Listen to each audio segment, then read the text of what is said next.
Everyone, welcome to Unacademy. आज हम बात करने वाले हैं एक ऐसे इवेंट के बारे में तियानमेन मसाकर के नाम से भी आता है। ये मसाकर ऐसा है, कहानी अगर आप सुनेंगे तो आपको लगेगा कि अरे भाई ऐसा भी कुछ हुआ था। इसके बारे में कोई बहुत ज़्यादा डिस्कशन अभी हुआ नहीं। अभी आज इस क्लास में मैं इसी चीज़ के बारे में आपको, इसी मसाकर के बारे में, तियानमेन स्क्वायर मसाकर के, राइट। तो let's get started with this. सबसे पहले तो मैं आपको ये बता दूं तियानमेन स्क्वायर ये है कहाँ। There in China. तो ये सारा का सारा इवेंट, ये सारा का सारा जो चीज के बारे में आज हम बात करने वाले हैं वो चाइना से रिलेटेड। हर देश में ये कोशिश होती है कि इकोनॉमिकली हम डेवलप करें, अच्छा करें, आगे बढ़े। तो चाइना भी इसी तरीके से बहुत सारी रिफॉर्म, बहुत सारी चीज़ें अपने 1980s के दौरान इस तरीके से बहुत सारी चीज़ें कर रहा था एंड सफलता भी मिल रही थी, राइट। अब ये इकोनॉमिक डेवलपमेंट का और ये तियानमेन स्क्वायर मसैकर का क्या रिलेशन है, वही चीज़ आज की क्लास में आप जानोगे। मसैकर नाम से ही आपको पता चल रहा होगा कि कितने सारे लोगों को मारा होगा, तभी तो यहाँ पर ये मसैकर हुआ।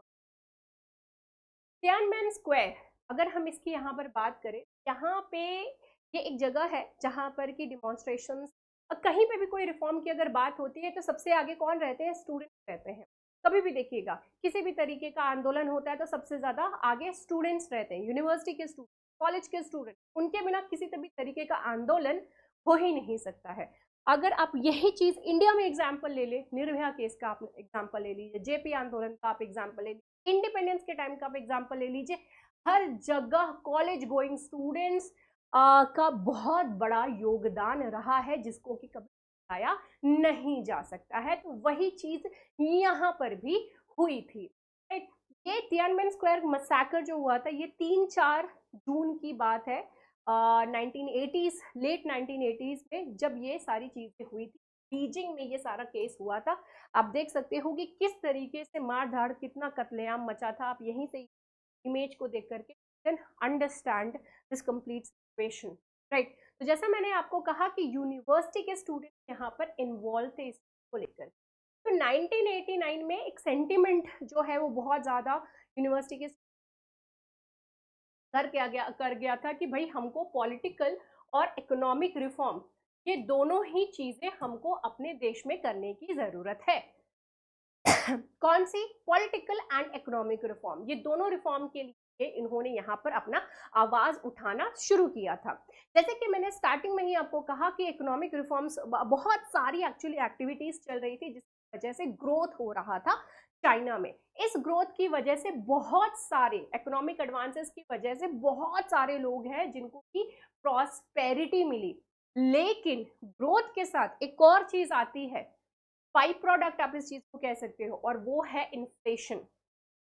ठीक है, तो चाइना में ग्रोथ जरूर हुआ लेकिन उसके साथ साथ इन्फ्लेशन भी आया, बहुत महंगाई होने लगी। वो महंगाई और उसके साथ साथ जो गवर्नमेंट ऑफिशियल्स हैं उनको एक बहुत ही अच्छी अपॉर्चुनिटी मिलने लगी करप्शन की।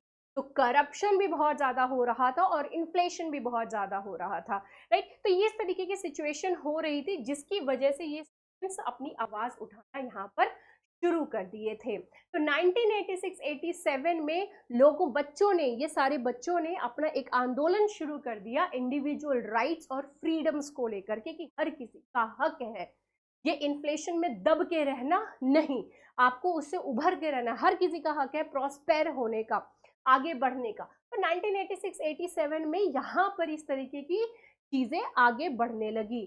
चाइनीज कम्युनिस्ट पार्टी उस टाइम में इस चीज को, ये जो डिमॉन्स्ट्रेशन चल रहा था उसको इन्होंने यहाँ पर नाम दिया बॉर्जुआ लिबरलिज्म। यहाँ पे बॉर्जुआ कौन है? ये मिडिल क्लास लोगों के लिए ये वर्ड यहाँ पर यूज किया जाता है। तो ये उनके लिबरलिज्म से जुड़ा हुआ, यहाँ पर उन्होंने इस चीज को इस तरीके से कनेक्ट कर दिया। कभी भी कोई चीज होती है तो सबसे ज्यादा इम्पैक्ट मिडिल क्लास के लोगों को पड़ता है, टैक्स सबसे ज्यादा मिडिल क्लास के लोग ही देते हैं। अपर क्लास में जितने भी लोग हैं वो सभी टैक्स को बचाने का कोई ना कोई तोड़ मोड़ निकाल लेते हैं, लेकिन आईटीआर सबसे ज्यादा हम ही लोग भर रहे हैं। तो बॉर्जुआ लिबरलिज्म को लेकर के यहाँ पर इन्होंने ये टर्म, ये सीसीपी, चाइनीज कम्युनिस्ट पार्टी ने बच्चों के ऊपर ये चीज थोप दिया। इसी दौरान एक पर्सन हु याओबांग, आप इनको यहाँ पर देख सकते हैं, हु याओबांग, जो कि चाहते थे कि रिफॉर्म हो। ये खुद मेंबर थे, ये जनरल सेक्रेटरी थे सीधे, लेकिन इसके बावजूद ये चाहते थे कि डेमोक्रेटिक रिफॉर्म्स हो इनके देश में।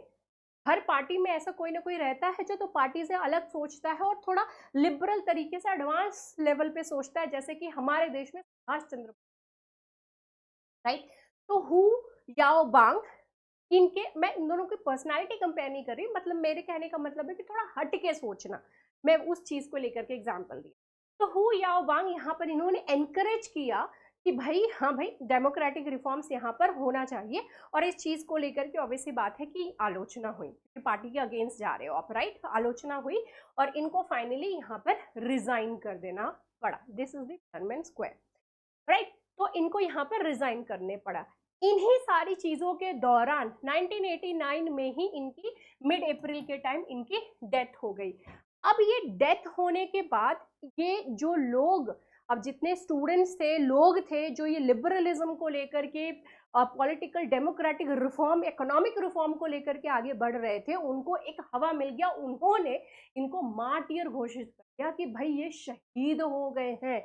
और इसी दौरान 22 अप्रैल को, जहां पर 22 अप्रैल को का फ्यूनरल होना था, और उस टाइम हजारों, tens of thousands of students Tiananmen square के पास जाकर के वहां पे धरना प्रदर्शन करने लगे और डेमोक्रेटिक रिफॉर्म की बात वहां पे किया। उसके अलावा उन्होंने कहा कि भैया हमको रिफॉर्म भी यहाँ पर चाहिए। ये सारी चीजें कब हो रही थी? जब एक बहुत ही इंपॉर्टेंट पर्सनालिटी, जो आप यहाँ पर देख सकते हैं, सोवियत के लीडर मिखाइल गोर्बाचेव वहां पर पहुंच गए थे। और इसके अलावा जब इतनी बड़ी पर्सनालिटी वहां पे है सोवियत यूनियन की, आप समझ सकते हैं, मिखाइल वहां पे है, तो इंटरनेशनल रिपोर्टर्स भी उस टाइम वहीं पे थे और तियानमेन स्क्वायर का ये सारा जो सिचुएशन था वो कैप्चर कर रहे थे, और इंटरनेशनल लेवल पे इन सारी चीजों को डिस्प्ले किया जा रहा था कि किस तरीके से चाइना में रिफॉर्म के लिए बच्चे आवाज उठा रहे हैं, लोग आवाज उठा रहे हैं, और किस तरीके से चाइनीज गवर्नमेंट उसके ऊपर रिएक्ट कर रही है।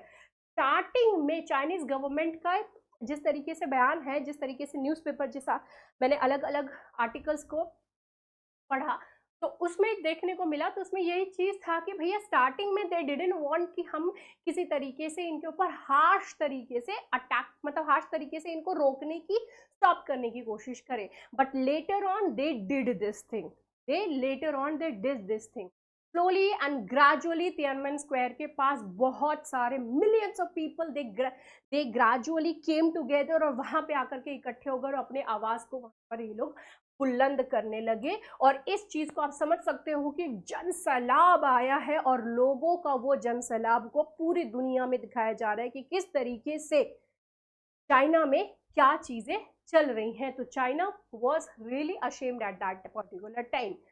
2 हफ्ते बाद ऑब्वियसली बात है कि यहाँ पर कोशिश करी गई इनको रोकने के लिए। तियानमेन स्क्वायर पे इन्होंने अपनी आर्मी भेजी, ट्रूप्स को भेजा, तो वहां पे बीजिंग के जो सिटीजन्स थे, बीजिंग में ही है, वहीं पे ही है, तो उसको उन्होंने, वहां के जो लोग थे, उन्होंने उन ट्रूप्स को रोकने की कोशिश करी, उनको रोकने की कोशिश करी, स्ट्रीट्स को ब्लॉक कर दिए, एंड मतलब इतने सारे लोग आ गए कि उनको मूव नहीं करने दिया जाने। लेकिन इसी चीज को लेके ऑब्वियसली बात है, गोली चलाया गया, उनको डराया धमकाया गया, टैंक्स वहां पे पहुंच गए थे। आप यहाँ पे देख सकते हो कि टैंक्स, लाइन में टैंक्स वहां पर पहुंच गए थे, लोग, काफी सारे लोग भाग गए, लेकिन ये एक इकलौता आदमी है जो कि वहां पे रह गया, वहीं पे ही खड़ा होकर के उन लोगों के, आर्मी, ये जो आर्मी है उनकी आंखों में आंखें डाल करके वहीं पे ही खड़ा हो गया। और ये बहुत ही फेमसली इसको नाम दिया गया, टैंक मैन के तौर पे इसको नाम दिया गया। तो इस तरीके से वहां पे पूरी टैंक के साथ आर्मी पहुंच गई थी इन लोगों को रोकने के लिए। बट ऑब्वियसली बात है कि वो तितर बितर जरूर हो गया, लेकिन इस बीच में बहुत सारे लोग मारे भी गए। सरकारी आंकड़ों के हिसाब से 241 लोगों की मौत यहाँ पर हुई थी, लेकिन अनौपचारिक अगर हम बोले कि सरकारी नहीं, दूसरे सोर्सों के हिसाब से, तो सोर्सेस के हिसाब से तो बहुत सारे लोग मारे गए थे। 7,000 के करीब लोग घायल यहाँ पर हुए थे, और इस चीज को इंटरनेशनल मीडिया ने मसैकर नाम दे दिया, क्योंकि बहुत सारे लोग एक साथ मारे गए थे। ये सारी चीज किसके द्वारा हुई थी? वहां की चाइनीज गवर्नमेंट के द्वारा। और यही कारण है जिसकी वजह से तियानमेन स्क्वायर मसैकर नाम इसको दिया गया है क्योंकि ये सारी की सारी चीज तियानमेन स्क्वायर के पास ही हुई। आप यहाँ पे ये एक इमेज, एक स्टैचू देख सकते हो, this is the goddess of democracy. अंतिम दौर पे तियानमेन स्क्वायर के पास ये है गॉडेस ऑफ डेमोक्रेसी, जिसके पास लोग आकर के एकत्रित हुए थे और अपनी आवाज को बुलंद कर रहे थे। इकोनॉमिक रिफॉर्म के लिए, पॉलिटिकल रिफॉर्म के लिए सारा का सारा मुद्दा यहाँ पर सामने आया था। उम्मीद है कि आपको ये सारी चीजें समझ में आ गई होंगी तियानमेन स्क्वायर मसैकर के बारे में, right. If in case you people are interested to join Unacademy के कोर्सेज, तो अनअकैडमी के करोल बाग का ब्रांच आप ज्वाइन कर सकते हो, right. This is the number you can call over there. Mukherjee Nagar Hindi माध्यम छात्रों के लिए है, तो आप इन नंबर्स पे कॉल कर सकते हो, you can get the details. Prayagraj अगर आप ज्वाइन करना चाहते हो प्रयागराज का अनअकैडमी सेंटर, तो you can go over there, definitely join it, right. And इससे रिलेटेड आप डिटेल्स इन नंबर्स के थ्रू डेफिनेटली आप collect. This was all about the Tiananmen massacre, square massacre, जो कि सीरियसली आप समझ सकते हो कि कभी भी किसी भी तरीके का रिफॉर्म अगर चाहिए होता है तो बच्चों, है ना, एक सॉन्ग था, याद नहीं आ रहा है ना, बच्चों मिलके चलो आगे, ना, देश का बोझ है वो आप ही के कंधों पे। Not getting the song as of now, लेकिन स्कूल में ये चीज गाया करते हैं। So with this thing, I'm ending my session over here, and I hope that you people like it. See you in the next video. Bye bye. Have a